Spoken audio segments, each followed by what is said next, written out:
know from the data we had pre-03, the 1% of the gun dealers account for 60% of the guns used in crimes. Why are we shielding these people? Let's turn it off. That's what that would do. But I'm wondering what kind of data you're looking for. I mean, are you looking for... What I want to know is, the gun recovered in my city used in a crime, where did it come from? But that's information you can get. Pardon me? Isn't that information you can't get? On the one crime. Right. Now, what I can't find out is in my neighboring city, did they have 2 gun crimes, and was that the same source? Was it the same purchaser? Maybe we have a regional problem that we can focus our efforts on together and address. We are left now, imagine this. In this world that we live in today with the internet, email, and databases, it's there. We can't access it. We're reduced to almost 3x5 cards and the telephone.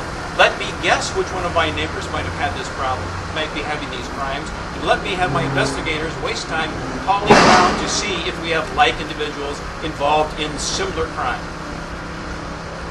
One of the things we found in the past in looking at the pre-2003 data is looking at which gun dealers are the ones where most of the gun crimes get traced to.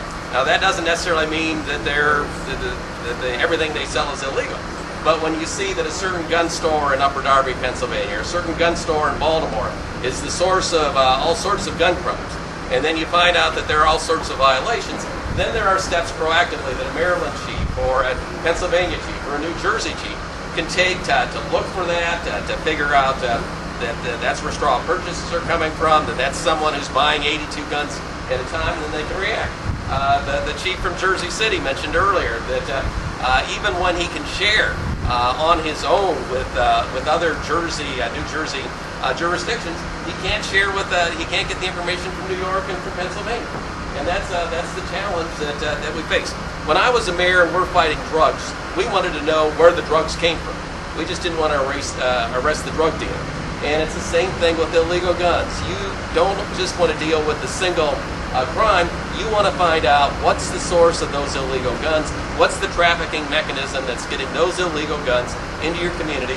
That's why you want this trace data. That's why you want aggregate data.